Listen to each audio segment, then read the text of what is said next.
Submite na ng PNP-CIDG sa Independent Commission for Infrastructure ang kahong-kahong mga ebidensya at dokumentong nakalap mula sa investigasyon nila sa mga flood control project mula Region 1 hanggang Region 9.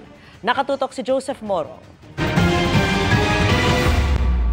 Sakay ng truck ang nasa halos 100 kahon ng mga ebidensya at dokumento mula sa Philippine National Police Criminal Investigation and Detection Group o PNP-CIDG. Sinimite ang mga ito sa Independent Commission for Infrastructure o ICI galing sa ginawang investigasyon ng PNP sa 28 na mga flood control project mula Region 1 hanggang Region 9. Ilan sa mga lugar kung saan nakahanap ng ebidensya ang PNP ay ang Sorsogon, Tarlac, Albay, Southern Leyte, Negros Island, Zamboanga City, San Juan at Maynila. Ang mga proyekto ginawa ng top 15 na mga kontraktor. Ilan dun sa mga kahon-kahon ng mga ebidensya na binigay ng CIDG sa ICI, itong tungkol sa flood control project sa Zamboanga City ng mga kontraktor na St. Timothy Construction, Alpha and Omega at ng Sunwest Incorporated. Mga nababanggit o binanggit ng Pangulo ng mga nakakuha ng mga pinakamaraming flood control projects sa buong bansa. Ang St. Timothy Construction at Alpha and Omega ay mga kumpanya ng mag-asawang Pacifico Curly at Sara Discaya, samantalang ang Sunwest naman ay kay dating Representative Saldico.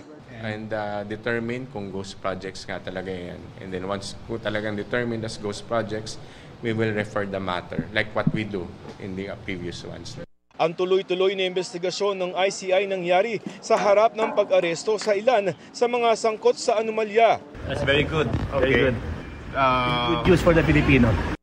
Noong isang linggo, inirekomenda ng ICI at Department of Public Works and Highways o DPWH na kasuhan ng plunder, graft at bribery si dating Speaker Martin Romualdez, Siko at mga opisyal ng Sunwest Incorporated at Hightone Construction and Development Corporation. Sa referral ng ICI, sinabi nito na isinimita na ito ng walang findings o konklusyon na guilty o may pananagutan si Romualdez, bagay na binigyan diin ng kampo ni Romualdez. This clear statement reinforces our confidence in the Commission's impartiality and affirms the constitutional role of the Ombudsman as the sole authority empowered to make determination on accountability.